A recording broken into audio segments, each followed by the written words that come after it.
Okay, students, good morning.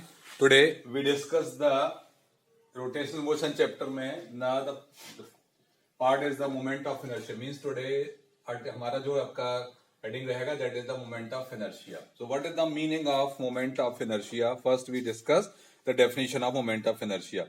The moment of inertia of a rotating body is the property by virtue of which it opposes the torque applied to change the state of rotational motion. जैसे कि हमने यहाँ देखा word में that is there are two words. First one is the moment and second one is the inertia. Inertia हमने force के chapter में पढ़ा हुआ है कि inertia is the property of object या body by virtue of it opposes the applied force on it own self, मतलब जो इस पर अप्लाई किए जाने वाले किसी फोर्स जो उसकी बॉडी में चेंज करने की कोशिश करता है, इसको हमने लीनियर मोशन वाले चैप्टर्स में पढ़ा हुआ, मतलब जहां हमने force and laws of motion पढ़ा हुआ था, ठीक है ना। अब यहां हम बात कर रहे हैं रोटेशनल मोशन का। तो रोटेशनल मोशन में ऑब्जेक्ट की बॉडी पोजीशन को चेंज करने के लिए क्या कौन सा फोर्स अप्लाई होगा? That is the torque. तो जब किसी ऑब्जेक्ट पर टॉर्क अप्लाई किया जाए और वो रोटेटिंग ऑब्जेक्ट उस टॉर्क के द्वारा या उस अकॉर्डिंग टू द टॉर्क के लिए जो हमारी चेंज ऑफ पोजीशन है उसको अपोज करेगा, so that property of object is called the moment of inertia, ठीक है ना। तो मतलब ये रोटेशनल मोशन में है और इनर्शिया जो था हमारा लीनियर मोशन में होता है। Simply, the moment of inertia of a particle about an axis is given by the product of the mass of object and the square of distance between the object and rotational axis या axis of rotation। हमने suppose किया हुआ है कोई object किसी point P पर मास m का object रखा है जिसका axis of rotation y dash है और इस पॉइंट या इस ऑब्जेक्ट का इस एक्सिस ऑफ रोटेशन से डिस्टेंस I है। तो therefore moment of inertia equals to I से नोट करेंगे, that will be equal to the mass into square of distance between them, so I equals to mr square, simply okay। now इसका unit on the basis of mass and r distance, तो kilogram metre square इन SI system और gram centimetre square इन CGS system. अब हम बात करते हैं, जैसे हमने सिंपली एक जस्ट आपको एक मतलब कहना चाहिए सिंबॉलिकली मोमेंट ऑफ इनर्शिया समझाया। अब अगर किसी बड़े ऑब्जेक्ट का मोमेंट ऑफ इनर्शिया फाइंड करना है तो suppose we taking a big object that will be made by the so many different particles या small particles. The masses of the different particles are m1, m2, m3 and mn.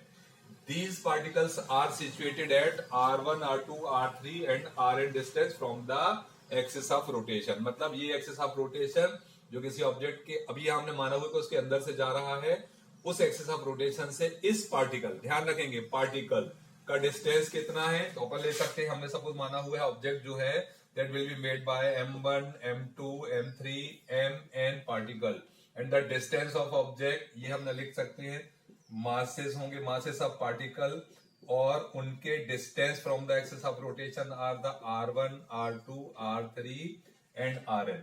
So therefore moment of inertia of particles, क्या बोला मैंने? Particles बोला है, body नहीं बोला है। तो पार्टिकल्स के कितने हो जाएंगे इस फॉर्मूले के according? That is m1 r1 square, m2 r2 square and we taking mn rn square. Okay, so therefore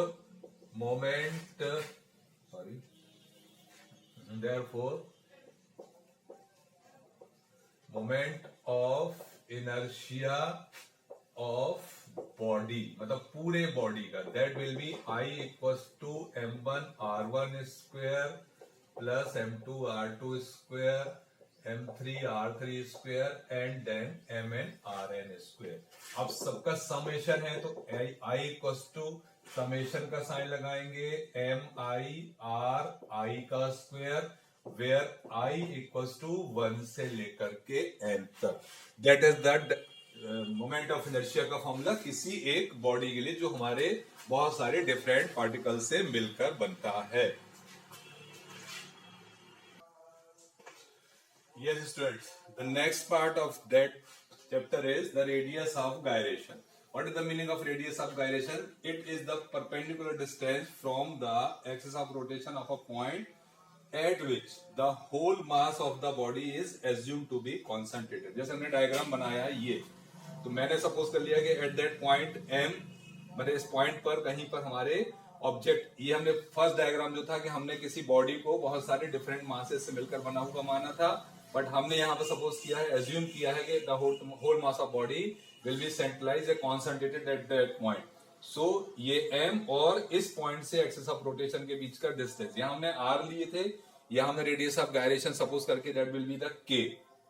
तो अब ये k ले लिया, तो अब m और k तो हमारे क्या कहते हैं मोमेंट ऑफ इनर्शिया के डेफिनेशन के अकॉर्डिंग क्या हो जाएगा, देखिए if the mass of the body is capital M and radius of gyration taking be the k, then moment of inertia of the body or object that is I equals to mk square।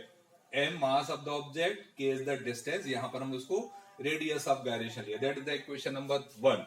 so then by that equation हमको k equals to कितना मिलेगा, root over I upon m। ये हमारा radius of gyration का एक simple formula. There are so many formula, अब कैसे होगा, बट हमको पता है I इक्वल्स टू है हमारे पास sigma M R square, summation बस लिखा मैंने, वहां पर I नहीं लिखा हुआ, ठीक है ना। तो देयरफॉर हम इक्वेशन 1 और उस इक्वेशन को कंपेयर करेंगे तो हमारे पास आ जाएगा एम के square equals to sigma M R square. अब summation of M R square का मतलब है m1 r1 square plus m2, अभी जस्ट आपने पढ़ा हुआ है, that is mn rn square.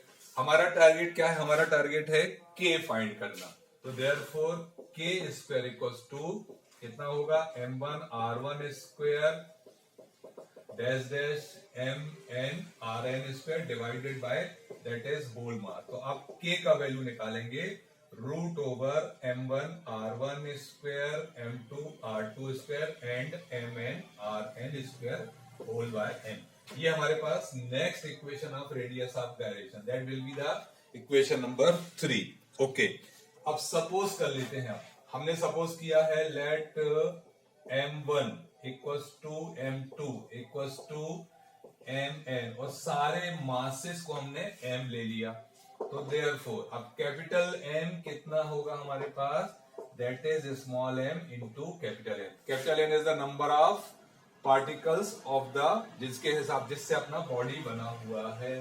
तो अब k का वैल्यू कितना हो जाएगा, रूट ओवर, देखिए यहां सभी जगह से क्या हो जाएगा, m कॉमन हो जाएगा, हमारे पास केवल r1 square r2 square rn square and in the denominator कितना बचेगा, ये m भी कितना होगा, m इंटू n, तो ये m कैंसिल हो जाएगा। देन वी हैव, मैं थोड़ा सा यहां पर इसको लिखूंगा, तो कितना आ जाएगा हमारे पास भाई, k का वैल्यू आ जाएगा, m से m कैंसिल हो गया, रूट ओवर बचेगा r1 square r2 square and rn square divided by total number of particles, that is equation number 4। Correct ना, ये हमारे पास रेडियस ऑफ गायरेशन का नेक्स्ट फॉर्मूला हो गया, ठीक। ओके, तो therefore the radius of gyration of body about a given axis is equal to the root mean square distance of the constituent particles of the body, मतलब ये root mean square value के बराबर हो जाएगा। तो ये हमारा रेडियस ऑफ गायरेशन और मोमेंट ऑफ इनर्शिया हो जाएगा।